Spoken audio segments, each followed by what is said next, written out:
Hello everyone, welcome to sleepy classes. Guys, कैसे हैं आप सब? होपफुली आप अपने घर में सब अच्छे होंगे। तो गाइस, अच्छे रहिए, ध्यान रखिए अपना। एंड गाइस, आज हम डिस्कस करेंगे कंप्यूटर से 10 क्वेश्चन।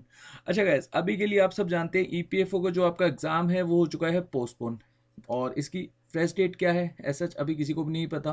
ठीक है, तो अभी के लिए आपने तैयारी करते रहना है, आप लोग भी तैयारी करते रहिए और हम भी आप लोगों के लिए वीडियोस लाते रहेंगे। ना आप लोग रुकिए ना हम लोग रुकेंगे, ठीक है जी। तो चलिए सेशन को स्टार्ट करते हैं। फर्स्ट क्वेश्चन है, nano technology deals with object with dimension in the range of. अब देखिए नैनो टेक्नोलॉजी, यहाँ पर क्वेश्चन को ध्यान से समझिए। और क्वेश्चन का जो एक्चुअली में प्रीफिक्स होता है, प्रीफिक्स तो समझते ही हैं आप लोग। ये जैसे नैनो है या फिर डेसी आ जाता है, सेंटी आ जाता है, ये प्रीफिक्स होते हैं। और जो ये रेंज दी हुई है इसको एक तरह से आप या तो सिंबल कह सकते हो या फिर मीनिंग कह सकते हो। 10⁻⁻³ मीटर, 10⁻⁻6 मीटर, ये इस तरह से है। ठीक है जी, 10⁻⁻9 मीटर एंड 10⁻⁻12 मीटर। चलिए, होपफुली अभी तक आपने इसका सही आंसर लगाया होगा। इसका सही आंसर है सी, 10⁻⁻9 मीटर। ठीक है, अब नैनो तो आपको पता लग गया।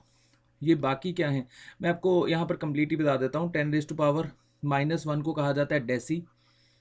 ठीक है, 10⁻⁻2 को कहा जाता है सेंटी, और 10⁻⁻3 इसको मिली कहा जाता है। 10 जो आपने मेन मेन से पढ़ने, सारे नहीं पढ़ने। 10⁻⁻6 माइक्रो, और 10⁻⁻9 नैनो। उसके बाद 10⁻⁻12 ये भी पूछा जाता है समटाइम्स, पीको। ठीक है, 10⁻⁻15 जो आजकल ज़्यादा पूछा जा रहा है वो यही पूछा जा रहा है, फेमटो। और 10⁻⁻18, बस इतने आपको याद रखने हैं, एटो। अब देखिए ये माइनस में है। ठीक है, अगर आपसे प्लस में आ जाए, 10⁻+1 यहाँ पर हो, मतलब एक तरह से 1 हो, +1, तो यहाँ पर लगाने की ऐसा कोई ज़रूरत है नहीं।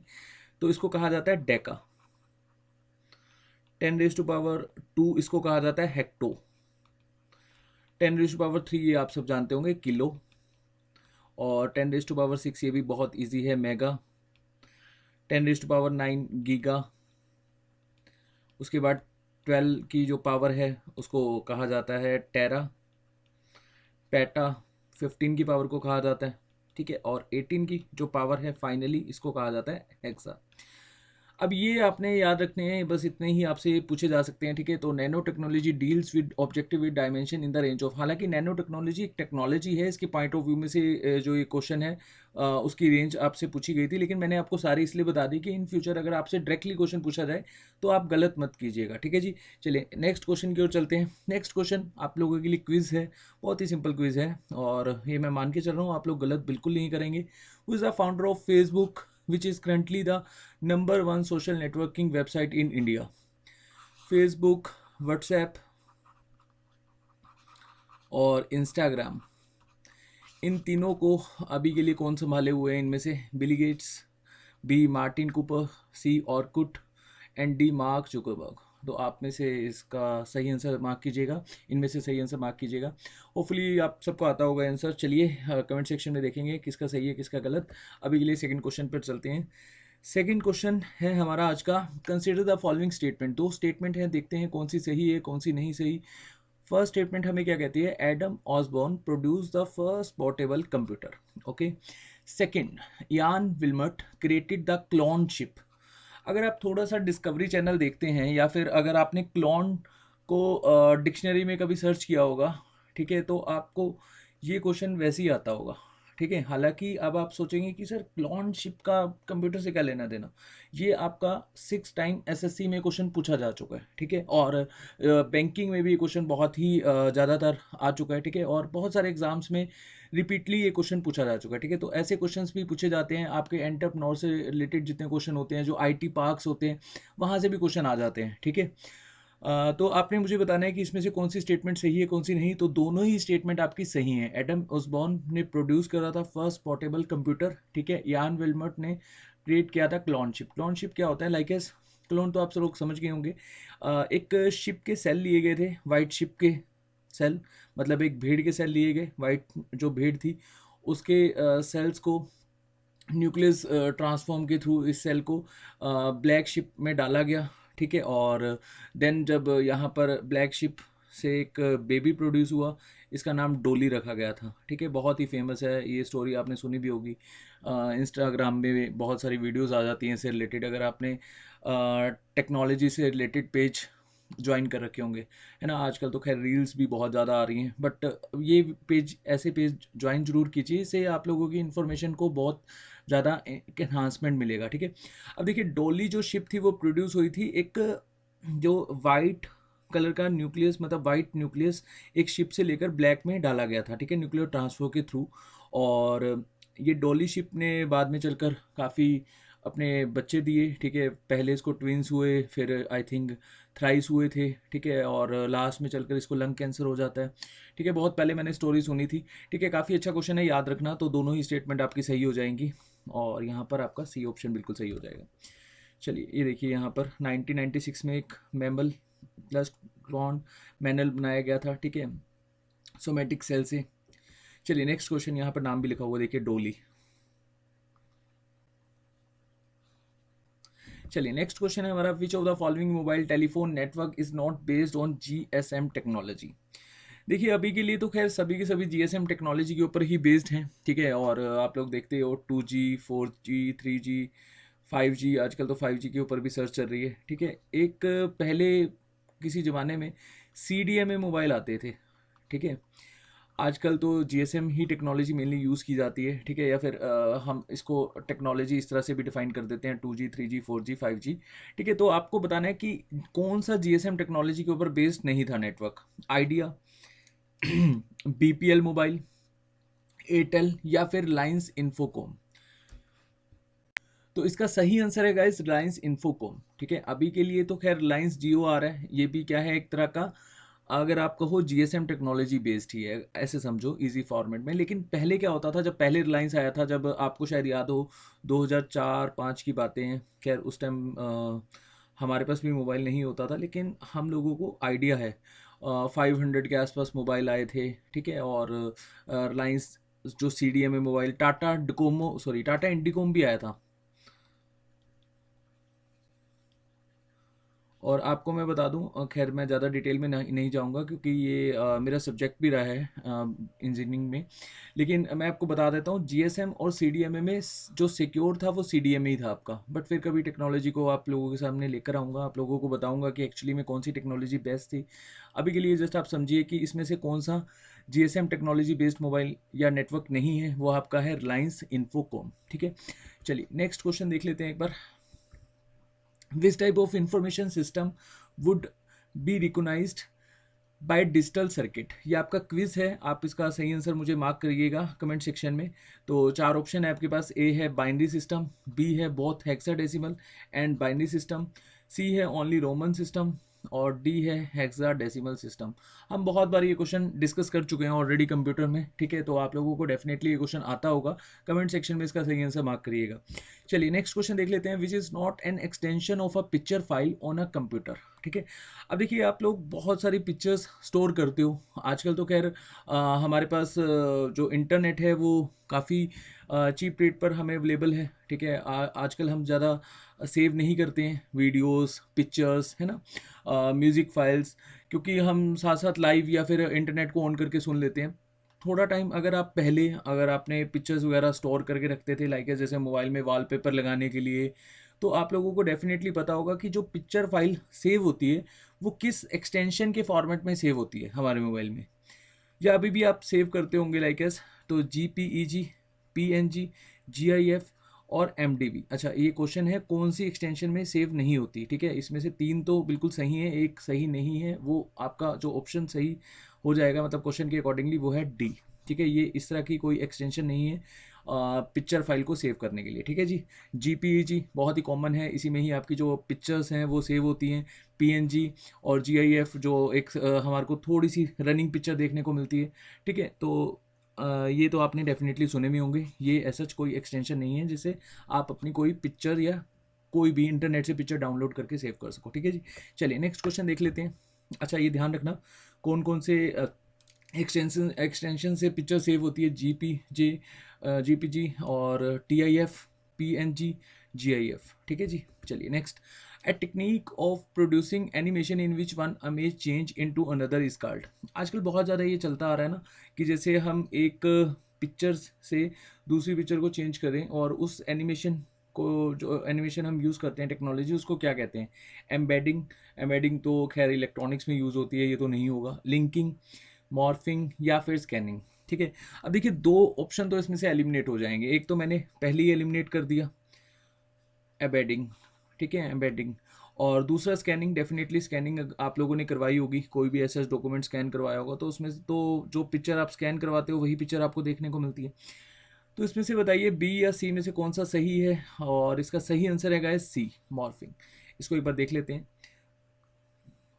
Morphing is a special effect in motion picture and animation that change one image into another through a seamless transition, ठीक है जी।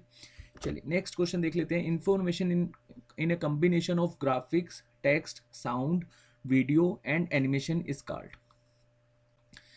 अब देखिए एक मूवी है लाइक एस, आप मूवी देख रहे हो, उसमें ग्राफिक्स भी है, टेक्स्ट भी आपको देखने को मिलता है। आजकल अगर आप इंग्लिश मूवी देखते हो और आपने सबटाइटल्स चला रखे हैं, साउंड ऑब्वियसली उसमें साउंड भी आपको देखने को मिलेगा, सुनने को मिलेगा, वीडियो आपको देखने को, चलती हुई वीडियो देखने को मिलेगी, एनिमेशंस बीच में आएंगे।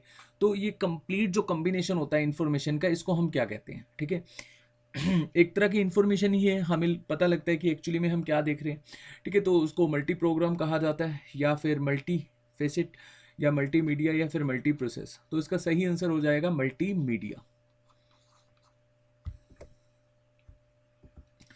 चलिए नेक्स्ट क्वेश्चन देख लेते हैं। जो chips for computer are usually made of. अब देखिए चिप्स से रिलेटेड हम क्वेश्चन ऑलरेडी डिस्कस कर चुके हैं, तो डेफिनेटली इसका सही आंसर आप मार्क लगाओगे।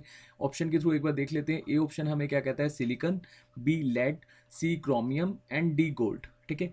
तो देखिए जितने भी चिप्स बनती हैं इलेक्ट्रॉनिक सर्किट में या फिर कंप्यूटर में, आप चिप्स देखने को आपको मिलती हैं, या आप कहीं पर भी कोई ऐसा सर्किट देखते हो जहाँ पर एक एम्बेडेड चिप होगी, या फिर आप ऐसे समझो ब्लू से कलर की चिप होती है, बहुत छोटे छोटे उसमें ट्रांजिस्टर्स वगैरह लगे होते हैं, डायोड लगे होते हैं, ठीक है, एलईडी लगी होती हैं।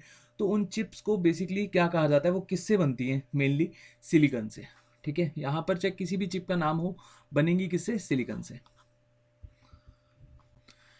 इंटीग्रेटेड सर्किट और monolithic integrated circuit is an electronic circuit on one small plate, जिसको कहा जाता है चिप। ये बेसिकली बनी होती है सेमीकंडक्टर से। अच्छा चलिए कमेंट सेक्शन में मुझे बताइएगा, सेमीकंडक्टर में हम दो यहाँ पर यूज़ करते हैं, एक तो सिलिकॉन करते हैं, ठीक है, और एक यहाँ पर कौन सा हम सेमीकंडक्टर में यूज़ करते हैं सिलिकॉन के अलावा, ठीक है, ये आप मुझे कमेंट सेक्शन में बताइएगा। चलिए नेक्स्ट देखते हैं। नेक्स्ट क्वेश्चन क्या कहता है?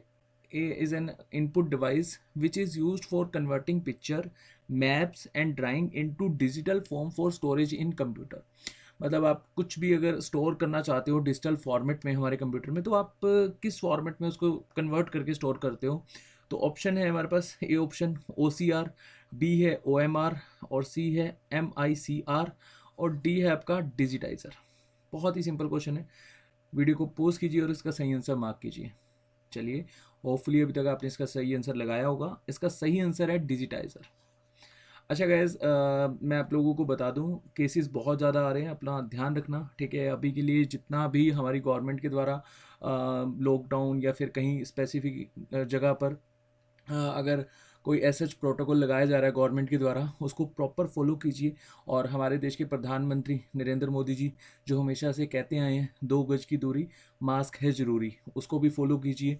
देखिए अगर आप फॉलो करेंगे गवर्नमेंट के लगाए हुए प्रोटोकॉल्स या फिर कोरोना वायरस से बचने के लिए, वो आपके लिए ही बेनिफिशियल है। और अगर ज़रूरत हो तभी घर से बाहर जाएं, अदरवाइज़ घर पे रहें, ठीक है। अभी बहुत ज़्यादा केसेस हैं, सेकेंड वेव बहुत ख़तरनाक है। और जब जब सेकेंड वेव आई है, चाहे हम स्पेनिश फ्लू की बात करें या फिर कोरोना वायरस की, बहुत ही ख़तरनाक है। केसेस देखिए कितने ज़्यादा हैं। लास्ट टाइम जब फर्स्ट वेव थी कोरोना वायरस की, तो मैक्सिमम केस 97,000 के आसपास देखे गए थे। अब रिसेंटली देख रहा था 2 लाख 2.5 लाख के आसपास केसेस आ रहे हैं। मे बी फिगर इससे ज़्यादा हो, क्योंकि मई में कहा जा रहा है कि पीक होगा कोरोना की सेकेंड वेव का, ठीक है। और अगर पीक होगा तो डेफिनेटली उस पीक के बाद कहीं ना कहीं डाउनफॉल देखने को मिलेगा। और हम तो बिल्कुल यहाँ पर चाहेंगे कि पीक भी ज़्यादा खतरनाक ना हो, और जितनी जल्दी पीक आएगा उतनी जल्दी डाउनफॉल होगा, और उसके अकॉर्डिंगली चीज़ें पहले जैसी चलने लगेंगी, और आपके जो पेपर हैं वो भी होंगे, और जो भी प्रोसेस चल रहा था हमारे देश में पहले जैसा बिल्कुल हो पाएगा। ठीक है, अभी के लिए जस्ट आपको क्या रखना है, अपने आप को सेफ रखना है, और घर में रहिए, और मास्क पहनिए। ठीक है, मास्क पहन के ही बाहर जाइए, और ये कोई ऐसा यहाँ पर मतलब कोई अफवाह नहीं है, कोई ये ऐसा कोई फेक इन्फॉर्मेशन नहीं है, बहुत ही यहाँ पर घातक साबित होता जा रहा है कोरोना। ठीक है, तो अपना ध्यान रखना है आप लोगों ने। चलिए हम क्वेश्चंस पर दोबारा से अपना कंटिन्यू करते हैं। 9th क्वेश्चन है हमारा। चलिए 9th क्वेश्चन से पहले 3rd क्विज देख लेते हैं। Which command is not use to switch off the computer. बहुत ही सिंपल क्वेश्चन है। ठीक है, अगर मैं इसका ऑप्शन नहीं भी दूंगा आपको तब भी आप इसका सही आंसर मार्क कर देंगे, बट अभी आप यहाँ पर ध्यान रखिए कि पूछा जा रहा है is not use to switch off the computer. ठीक है, तो इनमें से आपको बताना है कौन सा हम नहीं यूज़ करते। Turn off, log of, shut down, या फिर हाइबरनेट। अब देखिए इसका सही आंसर क्या है, आप लोग समझ गए होंगे। ठीक है, तो चलिए कमेंट सेक्शन में बताइएगा, देखते हैं किसका सही है किसका नहीं। अभी के लिए 9th क्वेश्चन पर चलते हैं। 9th क्वेश्चन हमें क्या कहता है, CRM in the context of software application means. अब CRM क्या है, ऑप्शन के थ्रू एक बार देख लेते हैं। Customers relatives meet, okay. B option हमें क्या कहता है, चैनल रूट मार्केट। सी हमें क्या कहता है, कस्टमर रिलेशन शिप मैनेजमेंट, और डी हमें क्या कहता है, कस्टमर रिटेंशन मैनेजर। ठीक है जी, तो 4 ऑप्शन है आपके पास। वीडियो को पॉज कीजिए और इसका सही आंसर मार्क कीजिए। चलिए अभी तक आपने इसका सही आंसर लगा लिया होगा। इसका सही आंसर है guys customer relationship management. C option आपका बिल्कुल सही हो जाएगा। इसको एक बार समझ लेते हैं। चलिए मैं इसको 1 मिनट अभी बताता हूँ आपको, क्वेश्चन डिस्कस कर लेते हैं। वो इंट्रोड्यूस MMX टेक्नोलॉजी। तो MMX टेक्नोलॉजी को बेसिकली किसने इंट्रोड्यूस करा था, IBM ने, एप्पल ने, माइक्रोसॉफ्ट ने, या फिर इंटेल ने। अब MMX टेक्नोलॉजी को किसने इंट्रोड्यूस करा था, IBM ने, एप्पल ने, माइक्रोसॉफ्ट ने, या फिर इंटेल ने। अब इसका सही आंसर है guys Intel. Just a second, 1 minute. Intel ने। ठीक है, MMX जो टेक्नोलॉजी है वो एक तरह से क्या है इसको समझिए। इसका इसका मेनली फंक्शन ये करती है सिंगल इंस्ट्रक्शन मल्टीपल डाटा। ठीक है, सिंगल इंस्ट्रक्शन मल्टीपल डाटा क्या होती है, देखिए 4 तरह की हम लोग ये टेक्नोलॉजी इस तरह की यूज़ करते हैं। ठीक है, जो डिज़ाइन करी गई है वेरियस कंपनीज़ के द्वारा। ठीक है, इसको मैं आपको समझाता हूँ इजी फॉर्मेट में। अब यहाँ पर जो SIMD है इसको समझिए। यहाँ पर क्या कहा जा रहा है, सिंगल इंस्ट्रक्शन मल्टीपल डाटा, मतलब एक ही इंस्ट्रक्शन दी जाएगी और डाटा क्या यूज़ करा जाएगा, मल्टीपल। ठीक है, इसको ऐसे समझो कि इंस्ट्रक्शन साइकिल क्या है आपकी, बिल्कुल एक सिंगल है। ठीक है, इंस्ट्रक्शन साइकिल यहाँ पर सिंगल यूज़ करी जा रही है। ठीक है, और डाटा क्या है, मल्टीपल यूज़ करा जा रहा है, मतलब यहाँ पर आप परफॉर्म कर रहे हो डाटा A+B। एक तरह से आप एक ही जैसा फंक्शन परफॉर्म कर रहे हो, क्योंकि इंस्ट्रक्शन क्या है, एक ही है, C+D और E+F एंड G+H। इसको कहा जाता है एक तरह से single instruction multiple data technique. ठीक है, उसके बाद बहुत सारी टेक्नोलॉजी यूज़ करी जाती है, लाइक जैसे सिंगल इंस्ट्रक्शन सिंगल डाटा भी यूज़ करा जाता है। ठीक है, इसमें सिंगल ही इंस्ट्रक्शन होती है, सिंगल ही डाटा होता है। ठीक है, फिर आपकी आती है मल्टीपल इंस्ट्रक्शन सिंगल डाटा, जहाँ पर इंस्ट्रक्शन तो मल्टीपल होती है लेकिन डाटा क्या है, एक ही तरह से देखा जाता है। इसको ऐसे समझो कि एक मेमोरी है, यहाँ पर परफॉर्म करा जा रहा है, P1 में परफॉर्म करा जा रहा है A+B। ठीक है, और P2 में परफॉर्म करा जा रहा है A×B।